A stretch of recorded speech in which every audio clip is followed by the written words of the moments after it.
올여름 우리나라를 포함해 세계 곳곳이 지독한 폭염과 폭우에 시달리고 있는데요. 유럽은 연일 40도가 넘는 폭염으로 1,500여 명 넘게 사망하고 대형 화재가 발생하고 있습니다. 반면 미국 남부지방은 수많은 사람이 행방불명되었을 정도로 큰 홍수가 났습니다. 한 전문가는 이러한 기후 위기가 언제 터질지 모르는 핵폭탄을 아는 채 살아가는 것과 같다고 경고했는데요. 기후 위기, 지구 환경 문제는 글로벌 산업 시장과 국제 통상에도 영향을 미쳐 화석연료 에너지 대신 청적 에너지가, 탄소 집약적인 산업 대신 탈탄소 산업이 급성장 중이고요. 탄소에도 관세를 물리겠다는 유럽연합의 탄소 국경 조정 제도를 비롯해 세계 각 국가들은 환경과 통상, 산업을 융합한 새로운 그린 규범과 무역 조치를 내놓고 있습니다.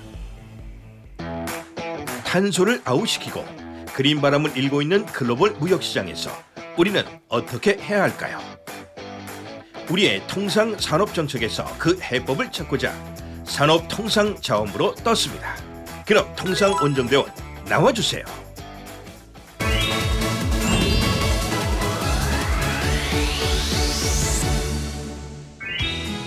요즘 50년 만에 찾아온 폭염 때문에 가만히 서 있어도 땀이 줄줄 쏟아지는데요. 일본과 중국에서는 생새우 생가재가 조리를 하지 않았는데도 빨갛게 익어버리는 현상이 벌어지고 있다고 합니다. 지금의 폭염은 기후변화 현상 중 하나라고 볼 수 있는데, 이 때문에 산업통상자원부에서는 탈탄소 그린 정책을 펼치고 있습니다. 그렇다면 제가 또 안으로 들어가서 그 정책을 알아봐야겠죠? 렛츠고! 진짜 너무 더워요. 저 먼저 들어갈게요.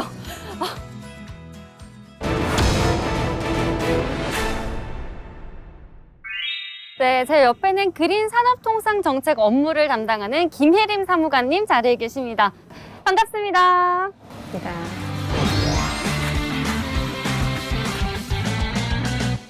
요즘 세계적으로 기후변화가 상당히 이슈인데요. 그래서 세계 각국에서는 기후변화에 대응하는 탄소 중립사회를 이루고자 여러 탈탄소 정책을 시행하고 있다고 들었는데요.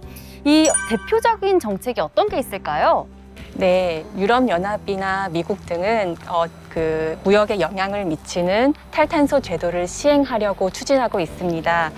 가장 대표적인 사례가 유럽연합인데요. 유럽연합 같은 경우에는 세계 친환경 규제를 선도하고 있습니다. 최근 EU는 2026년부터 철강 등 탄소 집약적인 제품을 수입하는 업자에게 EU가 역내 기업에 적용하는 탄소 배출권 가격과 동일한 탄소 비용을 지불하도록 하는 탄소 국경 조정 제도, 이른바 CBAM 법안을 입법하려고 추진하고 있습니다. 미국도 마찬가지로 탄소 국경세를 부과하는 법안이 발의되었고요. 이뿐만 아니라 중국과 미국 캘리포니아주 유럽연합은 2035년까지 석유로 가는 휘발유차, 경유차 신차 판매를 금지해 자동차 무역 시장의 판도를 바꿔 나가고 있습니다. 네, 유럽의 그런 환경 규제가 탄소 배출을 줄이는 데 도움을 줄 수 있을 것 같긴 하지만 탄소 국경 조정 제도가 시행되기까지는 4년도 채 남지 않은 거잖아요. 이 제도가 적용되면 유럽으로 수출하는 우리나라 일부 기업이나 산업에서는 부담을 느낄 수 있을 것 같다는 생각이 드는데요. 왜냐하면 우리나라는 철강이라든지 자동차 수출 비중이 상당히 높은 편이잖아요. 네, 맞습니다. EU는 탄소 누출을 방지하고 자국의 경쟁력을 강화하기 위해서 탄소 국경 조정 제도와 같은 국경 조치가 필요하다는 입장입니다. 그러나 이러한 국경 조치가 도입되면 수출 기업은 EU 역내 시장에 진입하기 위해서 추가적인 비용이나 행정 부담 발생이 불가피하여 무역 장벽으로 작용할 소지가 있습니다. EU가 당장 2026년부터 탄소 국경 조정 제도를 도입하게 될 경우 우리 철강 산업의 피해가 예상되며 추후 적용 산업 품목이 확대가 되면 다른 산업에도 피해가 확산될 것으로 예상됩니다. 정부는 이러한 산업 업종들을 대상으로 다각적인 지원을 해 나갈 예정입니다. 먼저 탄소 국경 제도 법안이 최종적으로 결정될 때까지 지속적으로 모니터링하면서 세계무역기구 등 국제 규범에 위반 요소가 없는지 면밀히 검토할 예정입니다. 이를 바탕으로 탄소 국경 제도가 수출 기업에게 차별적으로 적용되어 새로운 무역 장벽이 되지 않도록 EU와 적극적으로 앞으로도 계속 협의를 해 나갈 예정입니다. 뿐만 아니라 국내적으로는요.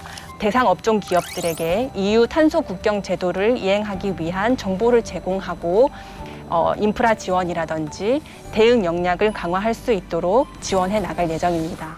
EU나 타 국가의 이런 탈탄소 규제에 대해 기업을 직접적으로 지원하는 산업 정책도 있을까요?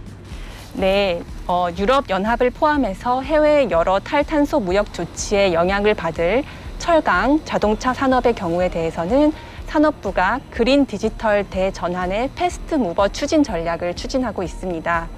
이 전략이 뭐냐면요. 전기차, 수소차와 같은 친환경 미래차 자동차 산업을 적극 육성하고자 1,200개 부품 기업의 미래차 전환을 지원하고요. 철강 산업은 고로의 철광석과 석탄을 넣어 녹인 뒤 철만 뽑아내는 기존 제철업 생산 방식이 아니라 석탄 대신 수소 환원제로 사용해서 철을 뽑아내는 수소 환원 제철 기술을 개발하고 상용화하도록 하고자 합니다. 그리고 에너지 분야에서는 친환경 에너지 신사업을 육성하고 수출을 증진할 에너지 혁신 벤처 기업 육성을 본격 추진합니다. 기존 화석연료가 기후변화의 큰 요인이 되고 있는데요. 이를 대체할 친환경 에너지 기술, 이른바 시테크 중심의 기술 산업을 육성하는 것입니다. 시테크요? 시테크는 뭔가요? 네, 시테크는 기후, 탄소, 청정에 관한 에너지 산업 기술을 의미하는데요. 이런 시테크 등에 종사하는 에너지 혁신 벤처 5,000개를 발굴하고 5천억 원의 규모의 수소 펀드도 조성해서 친환경 수소 기업 산업들을 지원해주는 방안입니다. 유럽연합뿐만 아니라 세계 경제 공동체나 국제기구에서 탈탄소, 탄소 중립과 관련된 무역 통상 규범을 추진 중인 건 없을까요? 네, 기후변화는 국제 통상의 새로운 아젠다로 부상하고 있습니다. 그리고 이와 관련해서 국제사회에 공통으로 적용할 수 있는 새로운 무역 규범의 도입을 적극적으로 논의를 하고 있습니다. 우선 WTO에서는 무역과 지속가능 환경협의체 이른바 TESD를 통해서 이러한 논의를 진행을 하고 있고요. OECD에서는 포괄적 탄소 저감 접근 포럼을 운영하여 정량적인 기후 정책을 정량화하기 위한 논의를 지속하고 있습니다. IPEF에서도 청정에너지, 탈탄소와 인프라를 핵심 의제로 설정을 하고 이에 대해 논의를 할 예정입니다. 네, IPF라면 인도태평양 경제프레임 네트워크인데 우리나라도 참여한 경제공동체죠? 네, 맞습니다. 우리는 IPF에 참여하는 국가들과 청정에너지, 탈탄소 산업 협력을 강화해 나갈 예정입니다. IPF에서는 새로운 환경 관련 무역 규범이 도입이 될 수 있기 때문에 우리의 기회 요인과 부담 요인을 면밀하게 검토해서 새로운 그린 통상 규범의 형성을 주도적으로 저희가 주도해 나갈 예정입니다. 네, 우리 산업도 잘 챙기면서 지구 환경도 잘 챙기는 국익과 환경이 모두 윈윈할 수 있는 통상 정책을 펼치길 기대하겠습니다. 김혜림 사무관님 오늘 말씀 감사합니다. 다가올 탄소 중립 시대. 세계 경제는 탄소 배출량을 기준으로 작동해 탄소 감축 기술, 친환경 기술 산업의 경쟁력을 갖춘 국가가 무역 시장을 주도할 것으로 보입니다. 이제 기후 변화는 환경 문제가 아니라 경제 문제이고 무역 문제입니다. 산업통상자원부는 앞으로도 환경과 무역이 조화를 이루는 정책을 펼쳐나가겠습니다. 알아두면 쓸데있는 통상 핫이슈. 다음 시간에는 그린 통상 정책에 이어 디지털 첨단 산업 통상 이슈에 대해 이야기하는 시간을 마련했으니까요. 많은 시청 부탁드립니다.